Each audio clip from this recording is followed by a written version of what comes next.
disinfect.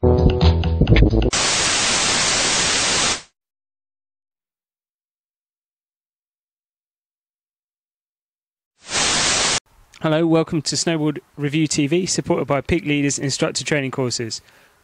Okay, so today we're going to do a 15-minute service. This is preparing your edges, waxing your board, basically getting it ready for going out riding. You should be looking at doing this maybe every 3 weeks, something like that, if you're using your board consistently.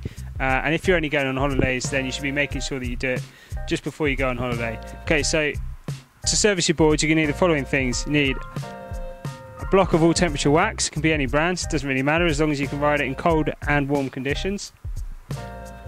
An iron. Now this is a Toco waxing iron. It's not particularly great for waxing snowboards. I've had better irons, just standard ironing your clothes irons. But just make sure if you buy a standard iron, make sure it hasn't got the steaming holes, because they're not particularly useful for snowboarding. You also need a scraper. Now a lot of people say for waxing you should be using a acrylic scraper, like a plastic scraper, but I use a metal one, just makes it easier. Just be careful not to dig in the sharp corners. I also use a structuring brush. There's lots of research to show that structuring is important for keeping speed up on wet days and basically just for boosting the performance of your wax. So I use Toco again, all the branded stuff here. It's half and half, nylon and then wire brush, and use that for structuring. You'll also need a rag, just an old t-shirt, something like that, just for wiping the wax off your board and giving it a polish.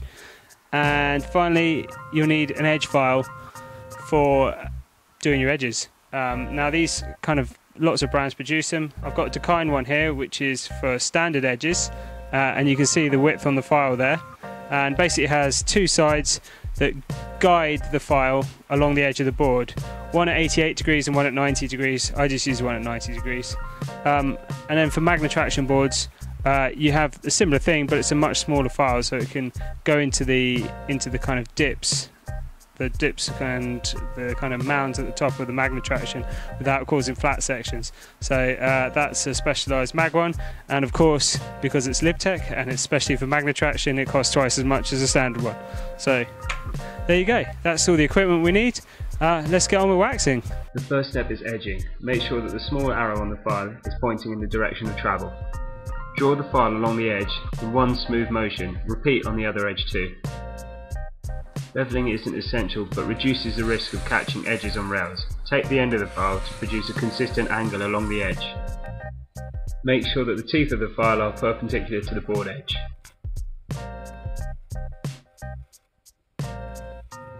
Detune the transition from the effective edge to the tips. This can be done roughly by eye. Adjust the iron temperature so that it doesn't exceed the wax's maximum temperature. Then drip the wax sparingly over the board.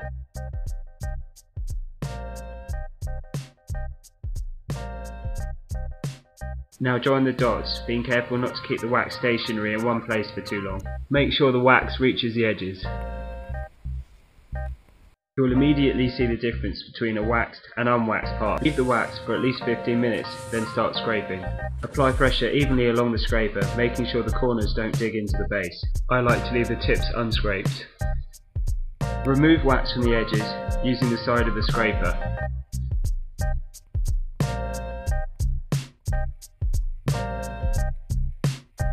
Run the structuring brush from the nose to the tail, leading with a wire half.